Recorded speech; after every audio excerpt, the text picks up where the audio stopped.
Hi, and welcome to another lesson from Open School. അപ്പം ഈ ഒരു ലെസണിൽ നമ്മൾ ചർച്ച ചെയ്യുന്നത് ദി ഇൻഫർമേഷൻ ടെക്നോളജി ആക്ട് 2000. അപ്പം അറിയല്ലോ ഈ ആക്ടിന്റെ പേരിനോടൊപ്പം ആ വർഷം വരുന്നത് അതേത് വർഷം ആ ഒരു ആക്ട് പ്രാബല്യത്തിൽ വന്നു എന്നുള്ളത്. അപ്പം നമ്മൾ ഈ ഇൻഫർമേഷൻ ടെക്നോളജി ആക്ടിന്റെ ഡീറ്റെയിൽസിലേക്ക് കടക്കും മുമ്പേ ഞാൻ ചെറിയ ഒരു കഥ പറയാം. ഒന്ന് ആലോചിച്ച് നോക്കുക. മേ ബി 1998 ആ ഒരു കാലഘട്ടം ആണ് എന്ന് വിചാരിക്കുക.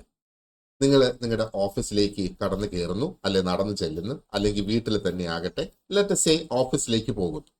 അപ്പം ഓഫീസിലേക്ക് പോകുമ്പോൾ അല്ലെങ്കിൽ നമ്മൾ അവിടെ ചെന്നതിന് ശേഷം അറിയാൻ കഴിഞ്ഞ് കമ്പനിയുടെ പ്രധാനപ്പെട്ട സെർവർ ഹാക്ക് ചെയ്തിരിക്കുന്നു. നമ്മൾ ഒരുപാടധികം ക്ലയന്റിന്റെ ഡേറ്റ സെർവറിൽ സ്റ്റോർ ചെയ്യുന്നു അല്ലെ. ഈ ക്ലയന്റിന്റെ ഡേറ്റ കംപ്ലീറ്റ് പോയി, ഒരു ട്രേസും ഇല്ല, ഫിംഗർ പ്രിന്റ് ഇല്ല, ഒരു തരത്തിലുള്ള ലോക്ക് അവർ പൊട്ടിച്ചിട്ടില്ല. പക്ഷേ നമ്മുടെ ഡേറ്റ കംപ്ലീറ്റ് ആയിട്ട് പോയി എന്നുള്ളതാണ്. നേരെ അടുത്ത നമ്മൾ എന്താ ചെയ്യാറ്, അല്ലെങ്കിൽ എന്താണ് ചെയ്യേണ്ടത്? നേരെ പോലീസിൽ പരാതിപ്പെടുക. അപ്പോൾ പോലീസിൽ പരാതിപ്പെടുമ്പോഴത്തേക്ക് പോലീസിനും പ്രത്യേകിച്ച് ഒന്നും ചെയ്യാനായിട്ട് കഴിയാത്ത ഒരു സാഹചര്യമായിരുന്നു ഈ 2000 വരെ. കാരണം എന്താണ്? ഫിസിക്കലായിട്ടുള്ള ഒരു സാധനവും അവിടെ നിന്ന് മോഷണം പോയിട്ടില്ല. അപ്പോ കേസ് രജിസ്റ്റർ ചെയ്യുന്നതിന് അതിൻ്റെതായ ബുദ്ധിമുട്ടുകൾ ഉണ്ടായിരുന്നു. ഇനി നമ്മൾ ഇന്നത്തെ ഈ കാലഘട്ടത്തിലേക്ക് ഒന്ന് വരിക. ഇതേ സംഭവം ഇന്നത്തെ കാലഘട്ടത്തിലാണ് നടക്കുന്നതെങ്കിൽ ഇമ്മീഡിയറ്റ്ലി നമ്മുടെ cyber cell will spring into action. അവർക്ക് ആ ഒരു IP അഡ്രസ് ട്രേസ് ചെയ്യാനായിട്ട് കഴിയും. ആ ഒരു സസ്പെക്റ്റിന്റെ എല്ലാ ഡിവൈസസും അവർക്ക് പിടിച്ചെടുക്കാനായിട്ട് കഴിയും. ആൻഡ് എന്താ പറയേണ്ടത്, ഈ ഇൻഫർമേഷൻ ടെക്നോളജി ആക്ടിനെ ബേസ് ചെയ്തുകൊണ്ടുള്ള മൾട്ടിപ്പിൾ സെക്ഷൻസിൽ ആ ഒരു വ്യക്തിയുടെ എതിരെ കേസ് ബുക്ക് ചെയ്യാനായിട്ട് സാധിക്കും.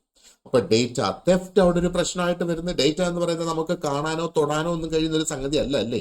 ഇപ്പൊ ഡേറ്റ തെഫ്റ്റ്, അതേപോലെ ഹാക്കിംഗ് മറ്റൊരു കുറ്റകരമായിട്ട് അവിടെ വരുന്നത്. And unauthorized access to a protected system.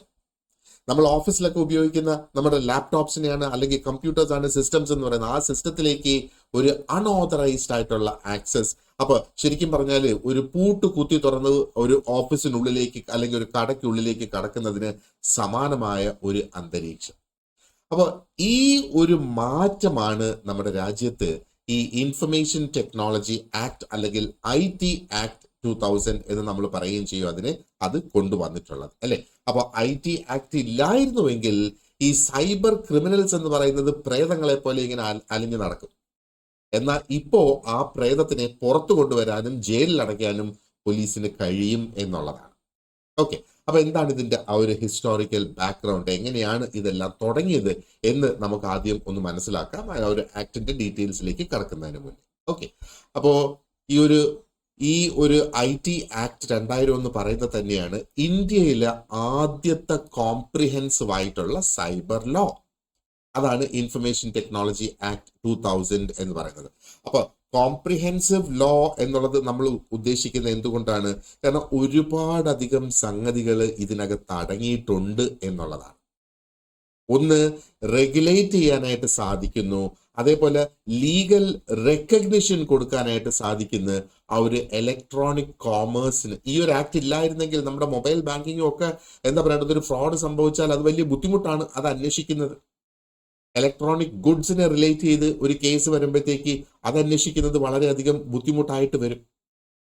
അപ്പോൾ ഈ ഒരു ലോ പാസ്സാക്കിയത് ഒരു ഐസൊലേറ്റഡ് ആയിട്ടുള്ള അല്ലെങ്കിൽ ഒരു ഒരു ഒരു ഒരു ഒരു എന്താ പറയേണ്ടത്, ഒറ്റപ്പെട്ട ഒരു സംഭവം അല്ല എന്നുള്ളതാണ്. പക്ഷേ this was part of A broader global trend. ലോകത്തെ എല്ലായിടത്തും ഈ IT ലോസ് കൊണ്ടുവരുന്ന അതിന്റെ ഒരു ട്രെൻഡ് നിലനിൽക്കുന്ന ആ ഒരു സമയത്ത് തന്നെയാണ് ഇന്ത്യയിലും നമ്മൾ ഇതിനുള്ള ഒരു ലീഗൽ ഫ്രെയിംവർക്ക് നമ്മൾ അഡോപ്റ്റ് ചെയ്തത്.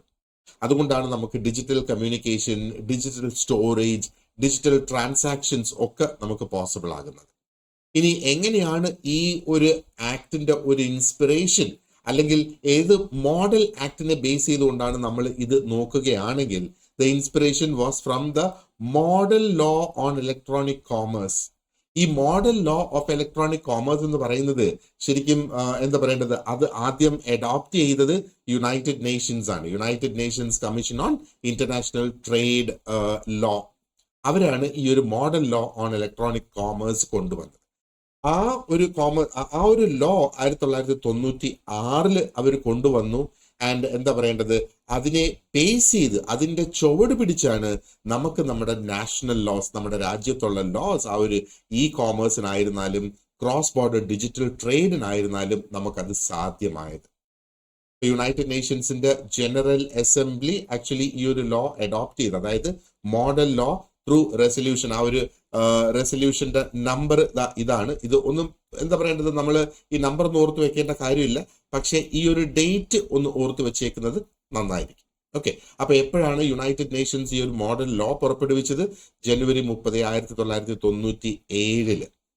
എന്നിട്ട് യുണൈറ്റഡ് നേഷൻസ് റെക്കമെൻഡ് ചെയ്തത് അതിന്റെ മെമ്പർ സ്റ്റേറ്റ്സ്, അതായത് അതിൽ മെമ്പേഴ്സ് ആയിട്ടുള്ള എല്ലാ രാജ്യങ്ങളും അവരവരുടെ രാജ്യത്തിന് അഡോപ്റ്റ് ചെയ്യത്തക്ക രീതിയിൽ ഈ ലോ കൊണ്ടുവരിക എന്നുള്ളതാണ്. അപ്പൊ നമുക്കറിയാം 1990കളിൽ നോക്കുകയാണെന്നുണ്ടെങ്കിൽ ഇന്ത്യയിൽ എക്കണോമിക് റിഫോംസ് അതിന്റെ ആ ഒരു എന്താ പറയേണ്ടത് സ്റ്റാർട്ട് ചെയ്തു എന്ന് വേണമെങ്കിൽ നമുക്ക് പറയാം. അതേ സമയത്ത് തന്നെ ആ ഒരു ഇന്റർനെറ്റ് ബേസ് ചെയ്തുകൊണ്ടുള്ള സർവീസസും ഒരുപാടധികം കൂടി വന്നു.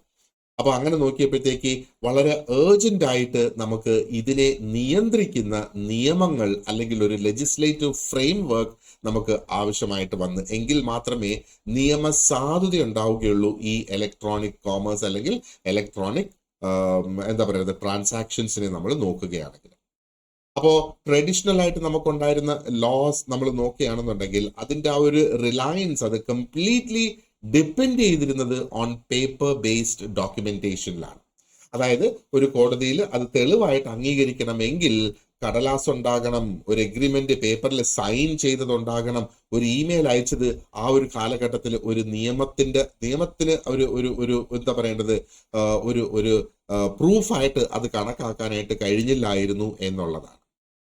അപ്പോൾ സൈബർ കോൺട്രാക്റ്റുകൾ അല്ലെങ്കിൽ ഇലക്ട്രോണിക് സിഗ്നേച്ചേഴ്സ് അല്ലെങ്കിൽ കമ്പ്യൂട്ടർ സിസ്റ്റങ്ങളിലൂടെ നടത്തുന്ന ഫ്രോഡ്, ഇതൊന്നും അന്വേഷിക്കാൻ പറ്റാതെ വരുന്ന ഒരു സാഹചര്യം അന്ന് നിലനിന്നു എന്നുള്ളതാണ്.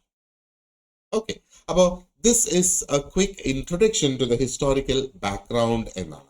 അപ്പോൾ എന്തുകൊണ്ടാണ്, അപ്പൊ ഞാൻ ആ ഒരു ഹിസ്റ്റോറിക്കൽ ബാക്ക്ഗ്രൗണ്ടിന്റെ ഭാഗമായിട്ട് ഞാനിപ്പോൾ എക്സ്പ്ലെയിൻ ചെയ്തതാണിത്. ആ ഒരു പേപ്പർ ബേസ്ഡ് ലീഗൽ ഫ്രെയിംവർക്ക് ആയിരുന്നു ട്രഡീഷണലി നമുക്ക് നിലനിന്നിരുന്നത് അല്ലേ. അപ്പൊ അതുകൊണ്ട് ഈ സൈബർ കോൺട്രാക്ട് അല്ലെങ്കിൽ ഇലക്ട്രോണിക് സിഗ്നേച്ചേഴ്സ് അല്ലെങ്കിൽ കമ്പ്യൂട്ടർ റിലേറ്റഡ് ആയിട്ടുള്ള ഒഫൻസസ് ഇതൊന്നും കൈകാര്യം ചെയ്യാൻ കഴിയാത്ത ഒരു സാഹചര്യം വന്നു എന്ന് വേണമെങ്കിൽ നമുക്ക് പറയാം. അപ്പോ what we will do now, അപ്പൊ ഇനി ക്വിക്കായിട്ട് നമ്മളൊന്ന് ചിന്തിച്ചു നോക്കുക. അപ്പൊ ഒരു PSC എക്സാമിന്റെ പോയിന്റ് ഓഫ് വ്യൂവിൽ നിന്ന് നമ്മൾ ഇത്രയും നേരം ചർച്ച ചെയ്തതിൽ എന്തൊക്കെ ഇൻഫർമേഷൻ ആണ് പ്രധാനമായിട്ട് നമ്മൾ നോക്കി വെക്കേണ്ടത്? ഒന്ന്, ഇത് പ്രാബല്യത്തിൽ വന്ന ആ ഒരു വർഷം അല്ലെ. അപ്പൊ IT ആക്ട് 2000 പ്രാബല്യത്തിൽ വന്നത്. അത് ഇ കോമേഴ്സിന് വേണ്ടിയിട്ടുള്ള ഒരു ലീഗൽ റെക്കഗ്നിഷൻ ആണ്. ഇതിനകത്ത് പാർട്ടിസിപ്പേറ്റ് ചെയ്ത അല്ലെങ്കിൽ എന്ത് ഇന്റർനാഷണൽ ഇൻസ്പിറേഷൻ അല്ലെങ്കിൽ ഏത് നിയമത്തിന്റെ ചുവട് പിടിച്ചാണ് നമ്മൾ ഈ ഒരു നിയമം കൊണ്ടുവന്നത് എന്നുള്ളൊരു ചോദ്യം വന്നാൽ അതിനിപ്പോ നമുക്ക് ഉത്തരം കൊടുക്കാനായിട്ട് സാധിക്കുമല്ലോ. അപ്പൊ UN ആ ഒരു നിയമം പ്രാബല്യത്തിൽ കൊണ്ടുവന്നത് 30 ജനുവരി 1997. അപ്പൊ അവർ ഇന്ത്യൻ കോണ്ടെക്സ്റ്റിൽ നമ്മൾ നോക്കുകയാണെന്നുണ്ടെങ്കിൽ 1990കളിൽ എന്താണ് നമുക്ക് ഇവിടെ സംഭവിച്ചത്? എക്കണോമിക് റിഫോംസ് ഒത്തിരി അധികം തുടങ്ങി. ആൻഡ് എന്താ പറയേണ്ടത്, ഇന്റർനെറ്റിന്റെ റാപ്പിഡ് ആയിട്ടുള്ള ഗ്രോത്ത് അവിടെ വന്നു എന്നുള്ളത്.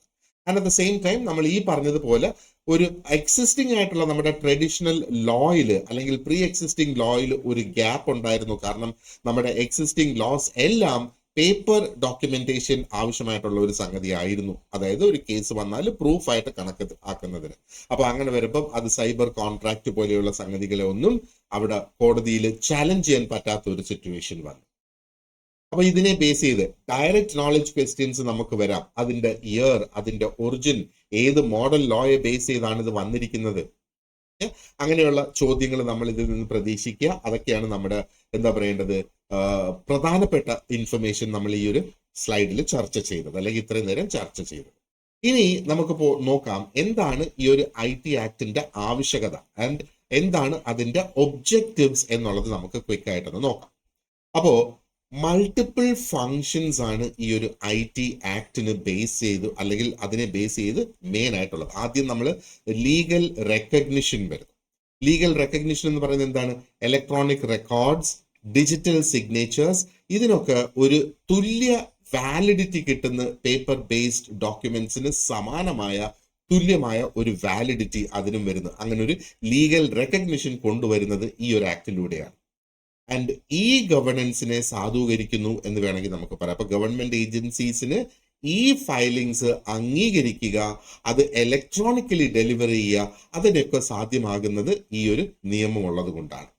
ആൻഡ് സൈബർ ക്രൈമിന്റെ റെഗുലേഷൻ അല്ലെ, ഓൺലൈൻ തട്ടിപ്പുകൾ, അതിനെ ഒക്കെ ഡിഫൈൻ ചെയ്യുന്ന എന്താണ് ഒരു ഓൺലൈൻ തട്ടിപ്പ് എന്ന് ഇതിനകത്ത് ഡിഫൈൻ ചെയ്തിട്ടുണ്ട്. അതിനെ എങ്ങനെ പ്രിവെന്റ് ചെയ്യണം, പ്രിവെന്റീവ് മെഷേഴ്സ് എന്തൊക്കെയാണ് ഓരോ ഒഫൻസിനുള്ള പെനാൽറ്റി എന്നുള്ളത്, അതെല്ലാം ഇതിനകത്ത് കൃത്യമായിട്ട് ഡിഫൈൻ ചെയ്ത് പോകുന്നുണ്ട്. ഇനി ഡേറ്റ സെക്യൂരിറ്റി എന്താണ്, പ്രൈവസി എന്താണ് എന്നുള്ളത് ഇതിനകത്ത് കൃത്യമായിട്ട് പറയുന്നുണ്ട്.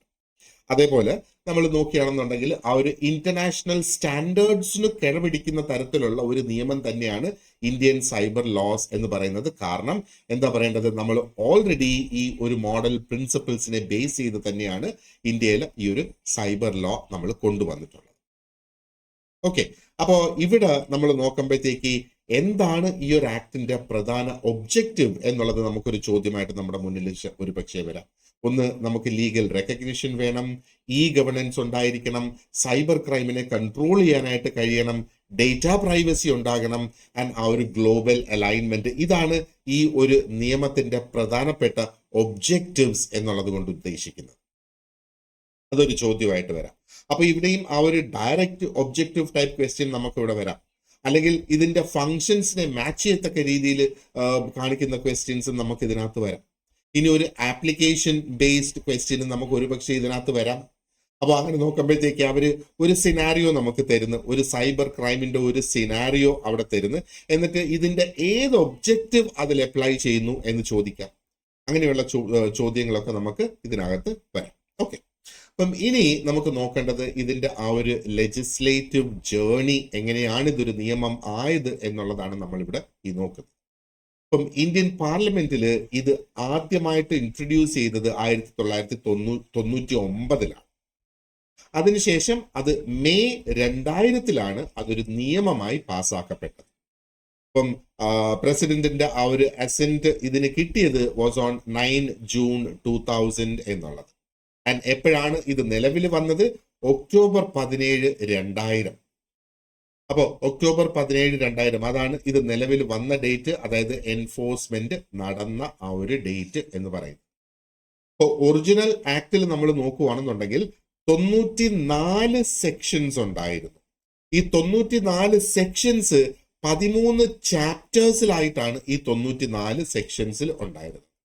ആൻഡ് ഇത് കൂടാതെ എന്താ പറയേണ്ടത്, പല തരത്തിലുള്ള ഷെഡ്യൂൾസ് ഉണ്ടായിരുന്നു. ആൻഡ് ഈ ഷെഡ്യൂൾസ് ഇതൊക്കെ പറയുന്നത് are for exempted documents. Okay, and security ടെക്നോളജീസിനെ സ്പെസിഫൈ ചെയ്യുകയൊക്കെ ചെയ്യുന്ന ആ സ്കെഡ്യൂൾസ് ആയിരുന്നു ഇതിനകത്തുണ്ടാവും. പക്ഷെ ഇവിടെ നമ്മൾ ബേസിക്കലി അതിന്റെ ഒരു സ്ട്രക്ചർ മാത്രം അറിഞ്ഞിരുന്നാൽ മതി. ആ സ്കെഡ്യൂളിനകത്ത് എന്താണ് പോകേണ്ടത് അല്ലെങ്കിൽ എന്താണ് അതിനകത്ത് ഉൾപ്പെടുന്നത് എന്നുള്ളത് നമുക്ക് മറ്റൊരു അവസരത്തിൽ ഡിസ്കസ് ചെയ്യാം. അപ്പൊ ഇവിടെ നമ്മൾ അതിന്റെ ഒറിജിനൽ സ്ട്രക്ചർ 94 സെക്ഷൻസ്, 13 ചാപ്റ്റേഴ്സ് ഉണ്ട്, അതേപോലെ ഷെഡ്യൂൾസ് ഉള്ളത് for exempted documents and specified security technologies എന്നുള്ളത്. ഓക്കെ, അപ്പൊ ഇതിന്റെ ഈ ഒരു ക്രോണോളജി എന്ന് പറയുന്നത് നമ്മൾ വളരെയധികം ഓർത്ത് വെച്ചിരിക്കുക. ഒരു പരീക്ഷയുടെ പോയിന്റ് ഓഫ് വ്യൂവിൽ നിന്ന് നോക്കുകയാണെന്നുണ്ടെങ്കിൽ ഈ ബില്ല് എപ്പോഴും ഇൻട്രൊഡ്യൂസ് ചെയ്ത്, അത് എപ്പോഴാണ് പാസ്സായത്, അതിന് പ്രസിഡന്റിന്റെ അസെന്റ് ഏത് സമയത്ത് അതിന് ലഭിച്ചു, ആൻഡ് എൻഫോഴ്സ് ചെയ്ത ഡേറ്റ്. ഇതിൽ ഏറ്റവും പ്രധാനപ്പെട്ടത് ഇത് എൻഫോഴ്സ് ചെയ്ത ഡേറ്റ് ആണ്. വർഷം നമുക്ക് ഓൾറെഡി അറിയാം, അത് ആ ഒരു ആക്ടിന്റെ പേരിന്റെ കൂട്ടത്തിലുണ്ട് 2000 എന്നുള്ളത്. ഇപ്പൊ 2000 ഇത് വന്നത്. ഇനി കുറച്ചും കൂടെ ഡീപ്പറായിട്ട് പോയിട്ട് 2000 ഏത് ദിവസം എന്ന് ചോദിക്കുകയാണെന്നുണ്ടെങ്കിൽ ഒക്ടോബർ മാസം 17 എന്ന് നമുക്ക് പറയാം. അപ്പൊ ഒത്തിരിയധികം ഡയറക്റ്റ് നോളജ് ബേസ് ചെയ്തുകൊണ്ടുള്ള ക്വസ്റ്റ്യൻസ് നമുക്ക് ഈ ഒരു സ്ലൈഡ് അല്ലെങ്കിൽ ഈ ഡിസ്കസ് ചെയ്ത ഈ ഒരു ഇൻഫർമേഷനിൽ നിന്ന് അവിടെ വരാനായിട്ടുള്ള സാധ്യതയുണ്ട്. ഓക്കെ, ഇനി വി വിൽ സി എന്താണ് ഈ ഒരു ആക്ടിന്റെ സ്ട്രക്ചർ എന്ന് പറയുന്നത്. ഓക്കെ, ഈ ഒരു ആക്ടിന്റെ സ്ട്രക്ചർ എന്താണെന്നുള്ളത് നമുക്കൊന്ന് നോക്കാം. അപ്പോൾ നേരത്തെ നമ്മൾ പറഞ്ഞതുപോലെ ഈ ആക്ട് മൊത്തം 13 ചാപ്റ്റേഴ്സ് ആയിട്ട് ഡിവൈഡ് ചെയ്തിട്ടുണ്ട്. അതിൽ ഓരോ ചാപ്റ്ററും ഡീൽ ചെയ്യുന്നത് with a different aspect of information technology law. Information technology നിയമത്തിന്റെ ഓരോ ഡിഫറെന്റ് ഘടകങ്ങളെ ഓരോ ചാപ്റ്ററും കൈകാര്യം ചെയ്യുന്നു. അങ്ങനെ മൊത്തം 13 ചാപ്റ്റേഴ്സ് ഇതിനകത്തുണ്ട് എന്ന് നമുക്ക് പറയാം. അപ്പൊ എന്തൊക്കെയാണ് ഈ ഒരു 13 ചാപ്റ്റേഴ്സ് എന്ന് പറയുമ്പോഴത്തേക്ക് ആദ്യം ഒരു പ്രിലിമിനറി അതിനകത്തുണ്ട്. അത് ഒരു ചാപ്റ്റർ ആയിട്ടാണ് ഈ പ്രിലിമിനറി വരുന്നത്. അപ്പൊ അതിലാണ് ഈ ഒരു നിയമത്തിന്റെ സ്കോപ്പ് എന്താണ്, ഇതിന്റെ ആപ്ലിക്കേഷൻ എന്താണ്, ഇതിനകത്ത് എന്തൊക്കെയാണ് ഡെഫിനിഷൻസ് വരുന്നത്. കാരണം ഒരു നിയമത്തിൽ അതിനകത്ത് ഉപയോഗിക്കുന്ന വാക്കുകൾ എല്ലാം ഡിഫൈൻ ചെയ്യണം, പ്രധാനപ്പെട്ട വാക്കുകളൊക്കെ. അപ്പൊ അതിനെ ഡിഫൈൻ ചെയ്തു പോകുന്നുണ്ട്. ഇനി മറ്റൊരു ചാപ്റ്റർ എന്ന് പറയുന്നത് ഡിജിറ്റൽ ആൻഡ് ഇലക്ട്രോണിക് സിഗ്നേച്ചറിനെ കുറിച്ചാണ് ഇവിടെ പറയുന്നത്. അപ്പൊ ഈ ഡിജിറ്റൽ ആൻഡ് ഇലക്ട്രോണിക് സിഗ്നേച്ചർ എന്തിനു വേണ്ടിയിട്ടാണ്? ഇലക്ട്രോണിക് റെക്കോർഡ്സ്, ഇലക്ട്രോണിക് ആയിട്ട് നമ്മൾ മെയിൻറ്റെയിൻ ചെയ്യുന്ന ഡോക്യുമെന്റ്സിനെ എന്താ പറയേണ്ടത്, ഒതന്റിക്കേറ്റ് ചെയ്യുന്നതിന് വേണ്ടിയിട്ടാണ് ഈ ഡിജിറ്റൽ സിഗ്നേച്ചറും ഇലക്ട്രോണിക് സിഗ്നേച്ചറും ഒക്കെ ഉള്ളത്. ഇനി മൂന്നാമത്തെ ചാപ്റ്റർ നോക്കുകയാണെന്നുണ്ടെങ്കിൽ ഇലക്ട്രോണിക് ഗവേണൻസ് ആണ് അതിനകത്ത് വരുന്നത്. ഇപ്പൊ ഇലക്ട്രോണിക് ഗവേണൻസ് എന്ന് പറയുമ്പോഴത്തേക്ക് ഈ ഇലക്ട്രോണിക് റെക്കോർഡ്സും ഇലക്ട്രോണിക് സിഗ്നേച്ചേഴ്സിനും ഒക്കെയുള്ള നിയമസാധുതയാണ് അവിടെ കൊടുക്കുന്നത്, ലീഗൽ റെക്കഗ്നിഷൻ ആണ് അതിനകത്ത് അവിടെ കൊടുക്കുന്നത്. ഇനി നാലാമത്തെ ചാപ്റ്ററിൽ നമ്മൾ നോക്കുകയാണെന്നുണ്ടെങ്കിൽ അതിനകത്ത് മുഴുവനും അട്രിബ്യൂഷൻ, അക്നോളജ്മെന്റ്, ഡിസ്പാച്ച്, ഇതിനെക്കുറിച്ചുള്ള ഡീറ്റെയിൽസ് ആണ് നാലാമത്തെ ചാപ്റ്ററിൽ കംപ്ലീറ്റ് ആയിട്ട് വരുന്നത്. അപ്പൊ ഇവിടെ ഇതിന്റെ rules of origin, receipt and timing of ഈ കമ്മ്യൂണിക്കേഷൻസ്. അപ്പോൾ ബേസിക്കലി അതിന്റെ ആ ഒരു സ്ട്രക്ചർ മാത്രം നമ്മളിപ്പോൾ ഒന്ന് ഡിസ്കസ് ചെയ്യാണ് ഈ ഒരു അവസരത്തിൽ. അതിനകത്ത് ഏതൊക്കെയാണ്, ഇതിൽ എല്ലാ ചാപ്റ്റേഴ്സും നമ്മൾ അറിഞ്ഞിരിക്കേണ്ട ആ ഒരു കാര്യമില്ല. നമുക്ക് സ്പെസിഫിക് ആയിട്ട് ഏതൊക്കെ ചാപ്റ്റേഴ്സ് ആണ് നോക്കേണ്ടത് എന്നുള്ളതുണ്ട്. അപ്പൊ നിങ്ങളെ ആ ഒരു പരീക്ഷയുടെ പോയിന്റ് ഓഫ് വ്യൂവിൽ ഏതൊക്കെയാണ്, അത് നിങ്ങളുടെ ജോലിയെ റിലേറ്റ് ചെയ്തിരിക്കും അല്ലേ. അപ്പോൾ ഈ സിഗ്നേച്ചർ ഉണ്ടാക്കുന്നത് നിങ്ങൾ അറിഞ്ഞിരിക്കേണ്ട കാര്യം ഒരു പക്ഷേ ഇല്ല. പക്ഷെ ഇതിന്റെ സ്കോപ്പ് എന്താണ്, ഇതിന്റെ ആപ്ലിക്കേഷൻ എന്താണ്, ഇതിന്റെ ഡെഫിനിഷൻസ് എന്താണ് എന്ന് നിങ്ങൾ അറിഞ്ഞിരിക്കണം. അതേപോലെ എന്തൊക്കെയാണ് ഇതിനകത്ത് കുറ്റകൃത്യങ്ങൾ, കുറ്റകൃത്യത്തിനുള്ള ശിക്ഷകൾ, ഇതെല്ലാം നിങ്ങൾ അറിഞ്ഞിരിക്കണം അല്ലെ. ഓക്കെ, അപ്പൊ നമുക്ക് ഈ ഒരു അട്രിബ്യൂഷൻ അത് നാലാമത്തെ ആയിരുന്നു. അഞ്ചാമത്തെ ചാപ്റ്ററിൽ ഡിസ്കസ് ചെയ്യുന്നത് സെക്യൂർ ആയിട്ടുള്ള ഈ റെക്കോർഡ്സിനെയും ഈ സിഗ്നേച്ചേഴ്സിനെയും കുറിച്ചിട്ടാണ്. അപ്പൊ എന്തൊക്കെയാണ് അതിന്റെ ആ ഒരു സെക്യൂരിറ്റിക്കും അതിന്റെ ആ ഒരു ഒതന്റിസിറ്റിക്കും അത് റിയൽ ആണ് എന്നുള്ളതിനുള്ള മാനദണ്ഡം എന്നുള്ളതാണ് ഈ ഒരു ചാപ്റ്ററിൽ അത് ഡിസ്കസ് ചെയ്യുന്നത്.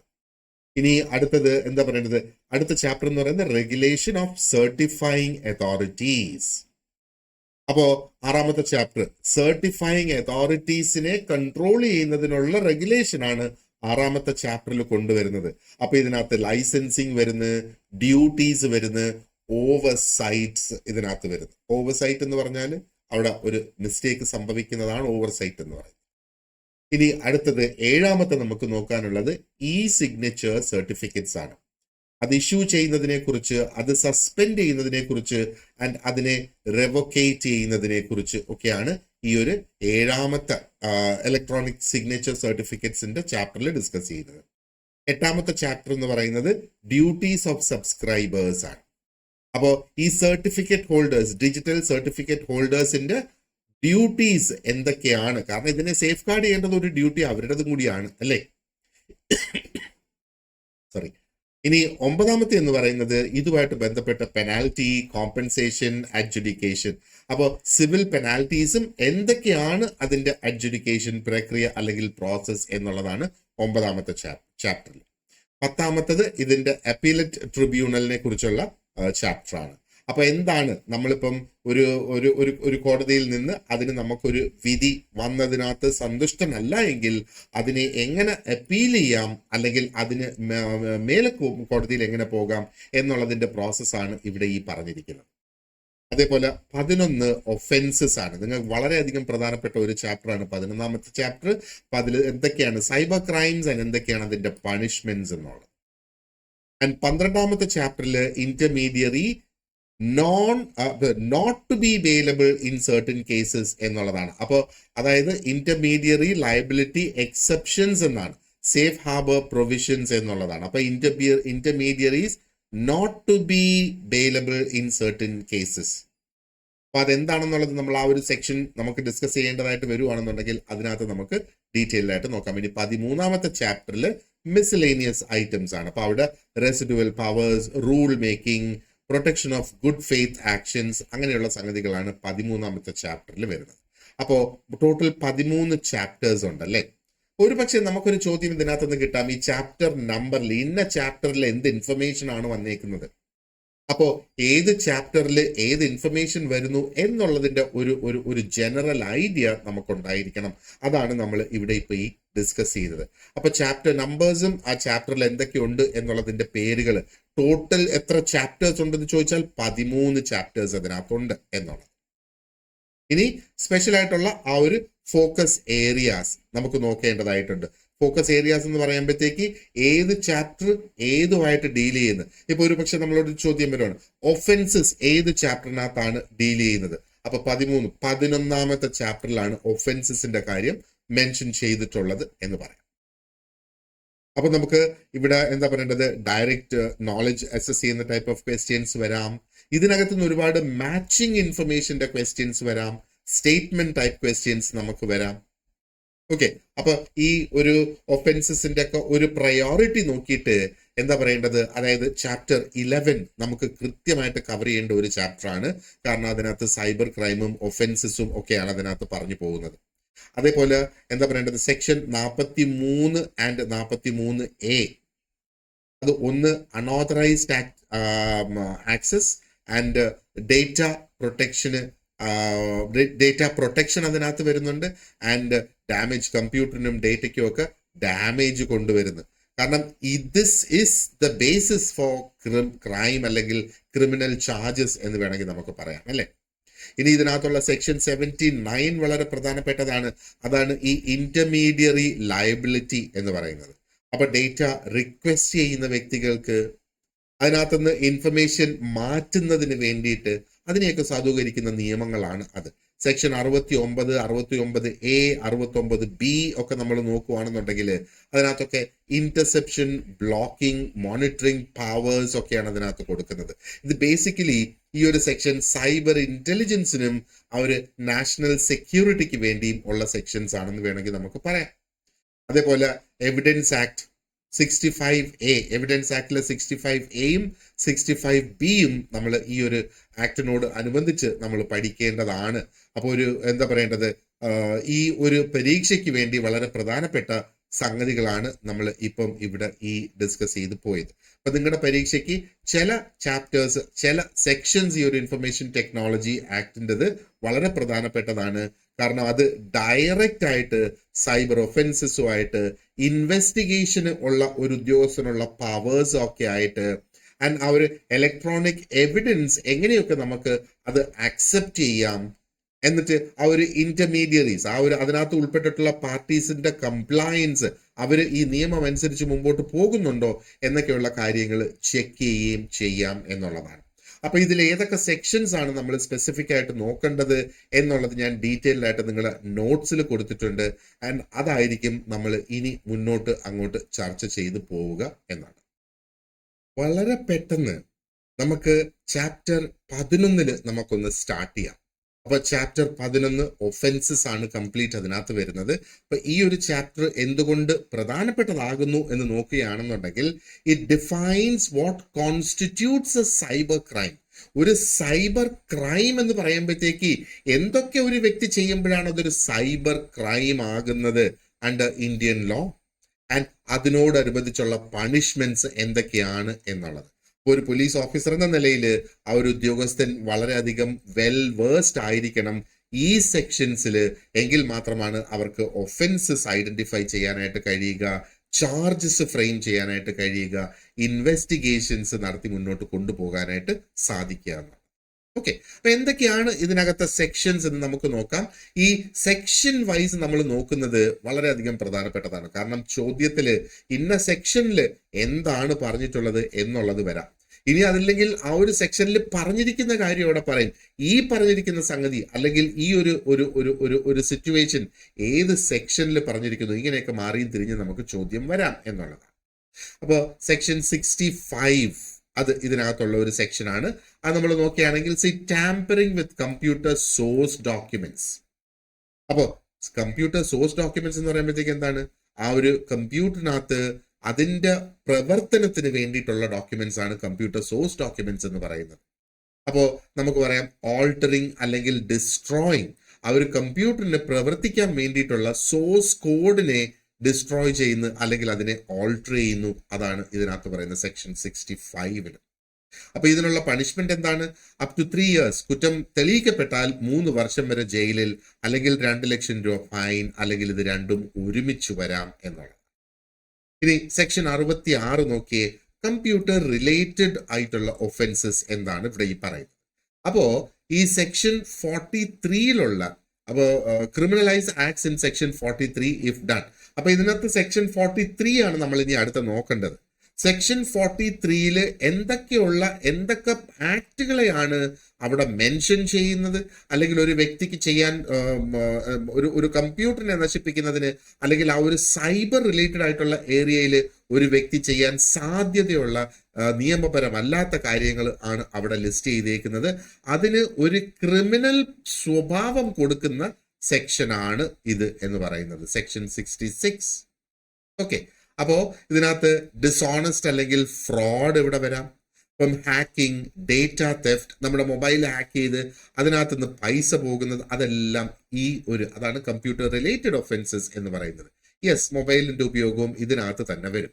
അപ്പൊ ഇവിടുത്തെ പണിഷ്മെന്റ് എന്ന് പറയുന്നത് 3 വർഷം വരെ ജയിൽ, അല്ലെങ്കിൽ 5 ലക്ഷം രൂപ ഫൈൻ, അല്ലെങ്കിൽ ഇത് രണ്ടും വരാം. അത് കോടതിയാണ് തീരുമാനം.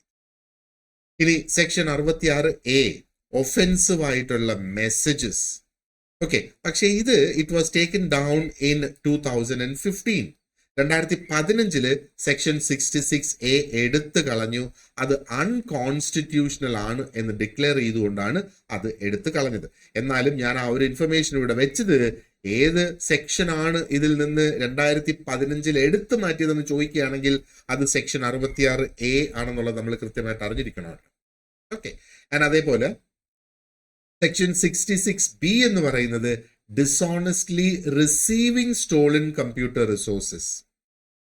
ആരെങ്കിലും മോഷ്ടിച്ചിട്ട് ആ കമ്പ്യൂട്ടർ റിസോഴ്സസ് അവരുടെ കയ്യിൽ നിന്ന് മോഷ്ടിച്ചതാണെന്ന് അറിഞ്ഞുകൊണ്ട് നമ്മൾ വാങ്ങുകയാണെങ്കിൽ വരാൻ സാധ്യതയുള്ള പണിഷ്മെന്റ് എന്താണ്?